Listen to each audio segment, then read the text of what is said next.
মূলত কি দাবি আপনার কাছে জানাচ্ছে এবং আপনি তাদেরকে প্রতিশ্রুতি দিচ্ছেন জয়ের ব্যাপারে আপনি কতটুকু আশাবাদী? এই এলাকায় অন্যতম সমস্যা হলো মাদক। আমি 100 দিনের একটা কর্মসূচি ঘোষণা করেছি। আমি বলছি যে 3 মাসের মধ্যে সাভারের কোনো পাড়ায় কোনো মহল্লায় যারা মাদক ব্যবসা করবে তাদেরকে আমরা আইনগত ব্যবস্থা নিব, এবং এর মধ্যে যদি আমাদের আশেপাশে কোনো লোকও থাকে তাদেরকে আমাদের আশেপাশে থাকতে দেওয়া হবে না, তারা আমাদের মঞ্চে থাকবে না, তারা বক্তৃতা দিতে পারবে না, তাদের পদ তাদের কিন্তু ভবিষ্যতে আমরা গুরুত্বপূর্ণ পদে রাখতে দেবো না। এবং আমরা দরকার হলে আইজি, ডিআইজি, এসপি এদের সাথে কথাবার্তা বলে, প্রয়োজন হলে আমাদের প্রিয় নেতা তারেক রহমানের সাথে কথা বলে এটা এমন একটা এলাকা বানাবো যে বাংলাদেশের দৃষ্টান্ত হবে সাভারে কোনো মাদক নাই।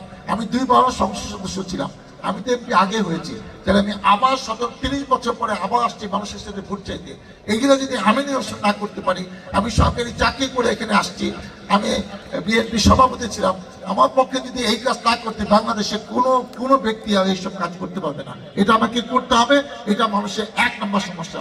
দ্বিতীয় হলো সাভারের যানজট, এবং আমি 14টা পয়েন্ট ঠিক করেছি। এই যে হেমায়তপুর, আমাদের আমার বাসার সামনে বাগিচা, তারপর বাজার বাস স্ট্যান্ড, তারপর বাইপাইল, তারপর আশুলিয়া, জামগড়া, তারপর জিরাবো, এইসব যে আরো কিছু পয়েন্ট আছে, এখানে এমন যানজট হয় যে ঢাকা থেকে আসতে 1-1.5 ঘন্টা এবং ঘন্টার পর ঘন্টা লোক বসে থাকে। হয় কি, পুলিশ 1-2 জন এইসব জায়গায় যানজট কন্ট্রোল করতে পারে না।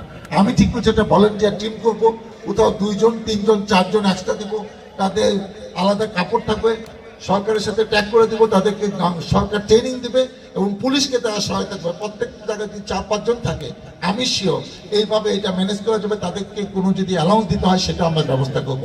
আমি চাই 100 দিনের মধ্যে এখানে যানজট থাকবে না। আর লাস্ট হলো, এখানে একটা নীরব চাঁদাবাজি হয়, সেখানে দোকানপাট, কেউ নতুন বাড়িঘর করতে আসবে কিংবা কোনো অসহায় লোক কাউকে আওয়ামী লীগের নামে, অমুকের নামে, তুই আওয়ামী লীগ করছিস টাকা দিবি, মানে সে একটা নাগরিক, তাকে টাকা দিতে হবে কেন? এটা কি ধরনের কথা? এই কাজগুলো তো আওয়ামী লীগ করছে, সেজন্য তো আওয়ামী লীগের পতন হচ্ছে। আমরা এগুলা করলে তো আমাদের তো 5ই আগস্টের মতো আমাদেরও ঘটনা ঘটবে ইনশাল্লাহ। এই ব্যাপারগুলো আমি কি গুরুত্ব দিচ্ছি, চাঁদাবাজি, সন্ত্রাস, মাদক মুক্ত সাভার আসলে চাই।